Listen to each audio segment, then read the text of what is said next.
Sa Russia ngayon, nabawasan ng isang general ng Russian Army. Sa Balashika, Moscow, may nagpasabog ng sasakyan at posibleng si General Lieutenant ng Russian Army ang namatay na driver. Sa ganitong paraan, maaring ito na ang matagumpay na ikaapat na paglikida ng mataas na opisyal ng Russia. At ito ay sa kabila ng balitang lumabas kahapon na pansamantalang pinatay ng mga Russian Special Services ang bahagi ng espesyal na sistema ng CCTV na ginagamit para bantayan ang Russian na diktador na si Vladimir Putin at ang kanyang pinakamalalapit na tao. Nangyari ito matapos mapatay si Ali Khamenei, ang pinakamataas na leader ng Iran sa Tehran, na nagpakita ng bagong AI kakayahan sa pagmamanman. Samantala, may mga balita sa mga Telegram channel na may isa na namang pagsabog sa Moscow, partikular sa timog kanlurang bahagi ng Moscow, at may isa pang sasakyan ang sumabog. Ngayon, tatalakayin natin ang mga detalye ng pagsabog sa episode na ito. Kaya tara, dumiretso tayo sa mga detalye. Ako si Alex Pechi. Mag-subscribe kayo sa channel, i-like ninyo ang episode na ito at mag-iwan ng kahit anong komento sa ilalim ng video na ito.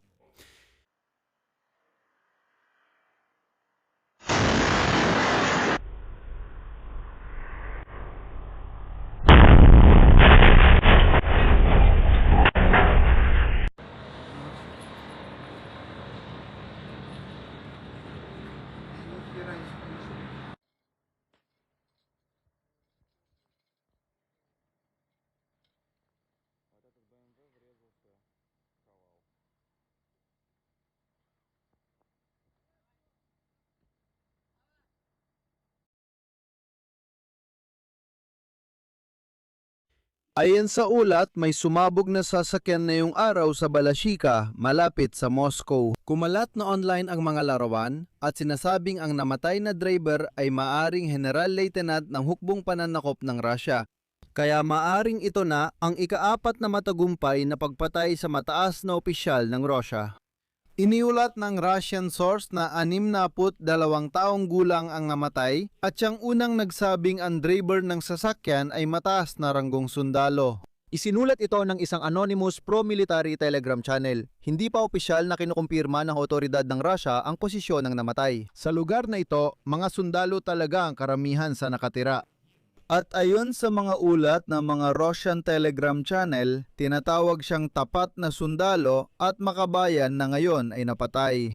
Partikular, ang pagsabog sa lungsod ng Balashiha sa Moscow region ay nangyari sa parehong lugar kung saan maigit isang taon nang nakalipas. Pinasabog ang sasakyan ng pangalawang pinuno ng pangkalahatang Estado Mayor ng Federasyon ng Rusya na si Yaroslav Moskalik. Dito mismo nakatira ang mga militar. Doon nakatira ang mga matataas na opisyal militar ng Russia at mukhang isa pa ang napatay ngayon.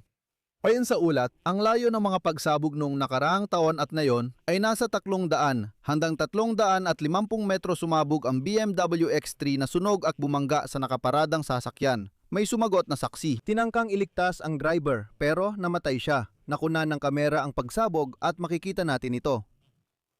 Ayon sa paunang ulat, inilagay ang pampasabog sa likod ng driver at nagkaroon daw siya ng tama ng shrapnel sa likod. Kakapaalis lang ng sasakyan sa paradahan ng sumabog ito. Isa sa mga bersyon, pinasabog ang pampasabog gamit ang remote control. Lumabas na ang detalye kung sino nga ba ito. Sa paligid ng Moscow, napatay ngayon ang pinuno ng pangunahing administrasyon. Nang kagawaran ng raket at artilleriya ng Ministry ng Tanggulang Pambansa ng Federasyon ng Rusya, si Damir Davidov.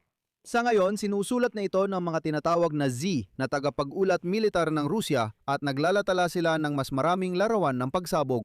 At malinaw na, isa na namang mataas na opisyal ng militar ng Rusya ang napatay. Sa kabuuan, may mahigit 1,000 general sa hukbong sandatahan ng Rusya. At sa ranggong ito, may mga aktibo at retiradong kawani. Maaring sila ay mga koronel general, tenyente general at iba pa. Ang Tenyente General na napatay ay pangalawa sa pinakamataas na ranggo ng mga opisyal. May karapatang mamuno ng korpus ng hukbo o militar na distrito. Mismong mga Tenyente General ay namamatay sa Moscow at paligid nito. At ipapaalala ko rin ang ilan pang matagumpay na mga pangyayari. Noong Disyembre 2024 sa Moscow, sumabog ang isang scooter at napatay si Tenyente General Igor Kuznetsov. Pagkatapos, noong Abril 2025 sa parehong Balashika, sumabog ang Deputy Chief ng pangunahing direktorat ng General Staff na si Yaroslav Maskalik. Isa rin siyang Tenyente General. Ulitin ko, 350 metro lang ang pagitan ng pagsabog kay Maskalik at ng kasalukuyang pagsabog. At noong Disyembre 2025 may sumabog na naman, pero sa Moscow na. Namatay noon si Teniente General Fanil Savchuk-Sarvarov, hepe ng operasyon at operatibong paghahanda ng sandatahang lakas ng Rusya. Nagkaroon din ng nabigong pag-atake noong Pebrero laban kay GRU Deputy Chairman Teniente General Vladimir Alexiev ng Ministry of Defense ng Rusya. Nais ko lang banggitin ang isang kawili-wiling detalye. Sa mismong lugar na ito, halos sa dulo ng nakaraang taon, nagkaroon ng pagsabog at napatay ang isang Tenyente General. Mukhang hindi ito naging aral sa mga Ruso. Kamakailan lang may lumabas na impormasyon, particular mula sa Financial Times, tungkol sa pansamantalang pinatay ng mga ahensyang paniktik ng Russia ang bahagi ng espesyal na sistema ng pagmamanman sa video. Ginagamit sa pagbabantay kay diktador ng Russia na si Vladimir Putin at malalapit niyang kasamahan. Nangyari ito matapos mapatay ang pinakamataas na pinuno ng Iran, si Ali Khamenei sa Tehran. Ipinakita rin dito ang bagong kakayahan ng artipisyal na intelihensya sa pagmamanman. At ayon sa mga pinagkukunan ng Financial Times, muling binuksan ang sistema lamang matapos itong suriin ng mga ininyero at sinubukang ganap na ihiwalay mula sa internet. Ayon sa ulat, nakuha ng Israeli intelligence ang access sa malaking dami ng mga recording mula sa mga traffic camera sa Tehran. Nakatulong ito tukuyin ang eksaktong lugar at oras ng pagpupulong ni Khamenei at mga pinakamalapit niyang kasamahan noong Pebrero 28. Sa pag-atake, namatay ang ilang matataas na opisyal ng puwersang pansiguridad ng Iran. Nag-aalalang mga tao sa Rusya ng AI technology ay kayang suriin ng milyon-milyong oras ng video mula sa libu-libong kamera. Mabilis matukoy ang mga tao o pattern ng pag-uugali. At heto, ang direktor ng FSB na si Alexander Bortnikov ay nagbabala sa mga regional na pinununang mga puwersang pansiguridad tungkol sa mga panganib ng ganitong mga sistema na may artipisyal na intelihensya noong nakaraang linggo. At ayon sa isinulat ng Financial Times, mga bagong kasangkapan gamit ang AI na kaya nang maganap sa video hindi lang ng muka o sasakyan, kundi pati particular na pag-uugali. Halimbawa, matukoy ang mga tao na napapasa ng bag sa isa't isa, nagpapalit ng itsura, o gumagalaw sa kakaibang mga ruta. Natutukoy na ng artipisyal na intelihensya na kakaiba ang takbo ng sasakyan at posibleng may itinatago ito. Matagal nang nag-aalala ang Russia sa seguridad ni Vladimir Putin dahil sa mga operasyon ng mga ahensiyang paniktik ng Ukraine, ayon sa Financial at FSB. Nakakuha na ang panig ng Ukraine ng access sa mga Russia na traffic camera at ginamit din nila ang datos mula sa mga mobile phone noong operasyon laban sa mga sundalong Ruso. Kasabay nito, ayon sa isang kausap ng Financial Times mula sa mga Ukrainian hacker, gumagana pa rin ang mga kamera sa Moscow, lalo na malapit sa Kremlin, at regular itong nahahack. Hindi niya tinukoy kung may kakayahan ang Ukraine para sa malawakang pagsusuri ng mga datos na ito gamit ang artificial intelligence. Pero may mga kakayahan. Pakiramdam ko, meron na.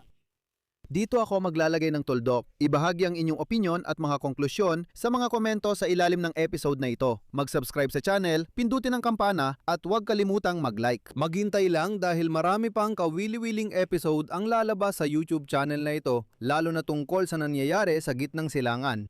Doon, nagkaroon ng malaking sakuna ang hukbong Amerikano.